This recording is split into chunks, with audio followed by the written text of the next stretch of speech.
স্ত্রীর স্বর্ণের যাকাত কিভাবে দিবে? স্বামী নাকি স্ত্রী দিবে? স্ত্রীর যদি আয় রোজগার না থাকে কিন্তু স্বর্ণ আছে, তাহলে তার যাকাত কিভাবে আদায় করবে? ভাইরা আমার, স্ত্রীর স্বর্ণের যাকাত কে দিবে? স্ত্রীর স্বর্ণের যাকাত দিবেন যিনি স্বর্ণের মালিক। এখন প্রশ্ন হলো, স্ত্রীর স্বর্ণের মালিক কে? কে বলে স্ত্রী? আপনি দিয়ে দিচ্ছেন একসাথে? ঠিক আছে, এদিকে একবার বলছেন স্বামী, আমার ভাই মুফতি মোহাম্মদ আলী ভাই বলছেন স্ত্রী। ভাই, উনি মুফতি মানুষ বলে ফেলছে, আমি কেমনে ওনারে ভুল বলি?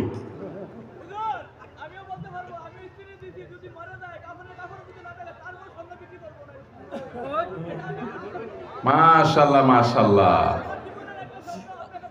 আমার পক্ষে লোক আছে।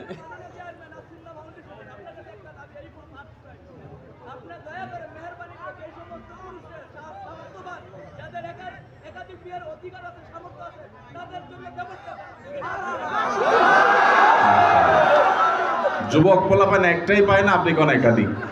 আমরা একটা চিন্তা শেষ হয়ে যেতেছি, একটারে বাপ মা বিয়ে করেন, আপনি কোন একাধিক বিয়ে করাইতে? আল্লাহ তাআলা যুবকদের একটা বিয়ে অন্তত ব্যবস্থা করুক, এরপরে যার সাধ্য তৌফিক থাকবে শর্ত সাপেক্ষে সে ইনসাফ করতে পারলে একাধিক করবে। যাই হোক ভাই, বউয়ের স্বর্ণের মালিক কি বউ না স্বামী?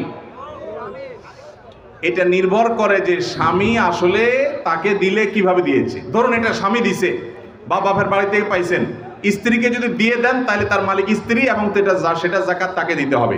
আর যদি স্ত্রীকে না দিয়ে দেন, ব্যবহার করতে দেন, যে ঠিক আছে আপনাকে ব্যবহারের জন্য দিলাম, তাহলে সেক্ষেত্রে মালিক হবে স্বামী। এটা ক্লিয়ার করতে হবে। এখন মুশকিল হলো, স্বামী স্ত্রী যদি এগুলো নিয়ে আলাপ উঠায়, আমাদের দেশে আমরা এত ভালো, মানে অতি ভালো যেটাকে বলে, বউ যদি এখন যায় ঘরে যদি জিজ্ঞেস করেন স্বামীরে, আর বউরে জিজ্ঞেস করেন যদি যায়, আচ্ছা বলো তো দেখি তোমার এই স্বর্ণগুলো আসলে মালিকটা কি, সাথে সাথে সে বলবে, ব্যাপার কি, তোমার মাথায় এই চিন্তা কেন আসলো, কাহিনী কি, তুমি কি ডানে বামে কোনো চিন্তা ভাবনা করছো, কি ব্যাপার? আমরা কত সরল সহজ চিন্তা করেন। একটা সম্পদের মালিকানা ক্লিয়ার হওয়া লাগবে কি লাগবে না? স্ত্রীকে যদি জিজ্ঞাসা করেন, আচ্ছা তোমার যে স্বর্ণগুলো আছে এগুলো আসলে মালিক কি তুমি না আমি, কে? অবশ্য আজকাল মেয়েরা এগুলো বলবে না, বেশিরভাগ মেয়েরা বলবে, বলো কি তোমার সন্দেহ হয় আমি যে ব্যাপারে কোনো সন্দেহ আছে? যদি স্ত্রী মালিক হয় তাহলে স্বর্ণের যাকাত স্ত্রীকে দিতে হবে। আর যদি আপনি স্ত্রীকে ব্যবহার করতে দেন, বলেন যে তুমি ব্যবহার করো, আমি চাইলে যে কোনো সব বিক্রি করে ফেলবো, তাহলে সেক্ষেত্রে আপনাকে যাকাত দিতে হবে। এখন মুশকিল হলো, বেশিরভাগ ক্ষেত্রে এই সমস্ত ইস্যুতে আমরা চিটারি করি অনেকে। কিভাবে? স্ত্রীকে দিছে, তার ধান্দা আছে বিদেশে যাওয়া লাগলে ভিসা পাওয়া গেলে বিক্রি করে দিবে, ওইটা বললে তো বউ খেপে যাবে, এই জন্য ডাইরেক্ট কিছু বলে না, পাম্পটে দিয়ে হুদাই মিশা কথা বলে তারা খুশি করে, আবার যখন দরকার হয় তখন যা বিক্রি করে ফেলে, আছে না নাই? তো এই দুই নাম্বারই করা চলবে না, ক্রিস্টাল ক্লিয়ার হতে হবে।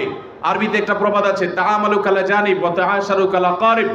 আর্থিক লেনদেন হবে অচেনা মানুষের মতো, আর সাধারণ আচার আচরণ হবে সবার সাথে চেনা মানুষের মতো।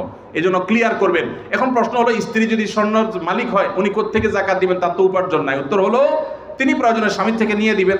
স্বামীকে রিকোয়েস্ট করে বলবেন, তুমি আমারটা আদায় করো, যে কোনোভাবে করবেন, বা স্বর্ণের কোনো একটা অংশ সেল করবেন, কোনো না কোনোভাবে তাকে যাকাত আদায় করতে হবে। স্বর্ণের মালিক মানে তিনি ধনী, অতএব প্রয়োজনে স্বর্ণের কিছু অংশ বিক্রি করে হলেও তাকে যাকাত দিতে হবে। তবে স্বামী যদি আদায় করে, যাকাত আদায় হয়ে যাবে, স্ত্রী যদি সেটা জানে যে উনি আদায় করছেন।